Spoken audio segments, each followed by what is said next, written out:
Texas Governor Rick Perry making waves by jumping into the Republican presidential pool. Many say that he'll split Tea Party voters with fellow Republican Michelle Bachmann. So, is there enough tea for two? I like that line. Joining us now is former Tea Party candidate and author of the new book, Troublemaker, Christine O'Donnell, who ran for the Senate seat in the state of Delaware. Good to see you. Thank you for having me this morning. Good morning, Christine. Thank you, Eric. All right, so Eric posed the question. Between Perry and Bachmann, do they split the vote? Who's the real Tea Party member? Well, I think it is a great position to be in. All of the Republican frontrunners are strong champions of the Constitution. They have a proven track record.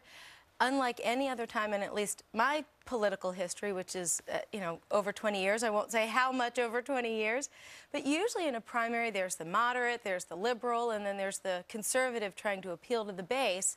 And when the moderates during a Republican primary try to pretend to be conservative, it's somewhat superficial. So I think it's very telling about the impact of the Tea Party movement and about the staying power, the long-term staying power. Let's talk about that a little bit, Christine. I'm in the corner of the Tea Party.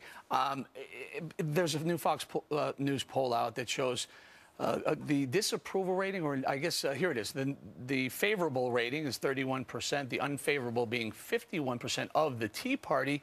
How is that when the #1 GOP candidate, Rick Perry, is a Tea Partier? The head of the one who won the Iowa Straw poll is a Tea Partier, yet they say a 51% unfavorable rating. How do you square that? Well, what the Tea Party is about engaging everyday Americans who have never been involved in the political process before. I know in my campaign and in Christine PAC, it's not just Republicans, it's Democrats, Republicans, and independents who are frustrated that too many career politicians have turned Washington into a favor factory, so they're putting the establishment on notice, regardless of the party.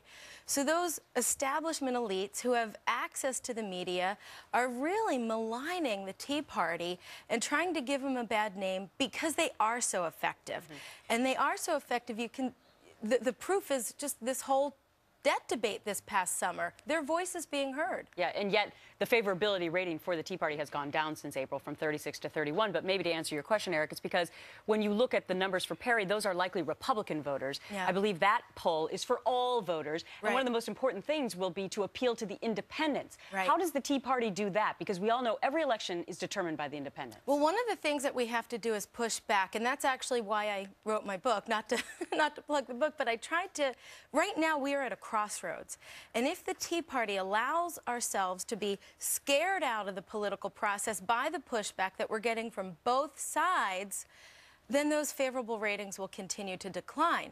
But I try to write my book in a way that not only tells my story, but there's some practical how-tos so that you don't lose that excitement and momentum in the face of all this opposition. So it's really up to us to fight back and to stay strong, and most importantly, stay positive, not buy into the bait that they're putting out there, that we get angry and become everything. And we just need to point out very quickly, Harry Reid said the Tea Party movement is fading. I guess we can all disagree. 2 years ago, they said it didn't exist. Exactly. So which one is it? Good luck with your book. Thank you very much. Great to see you in person. Likewise. All right, coming up.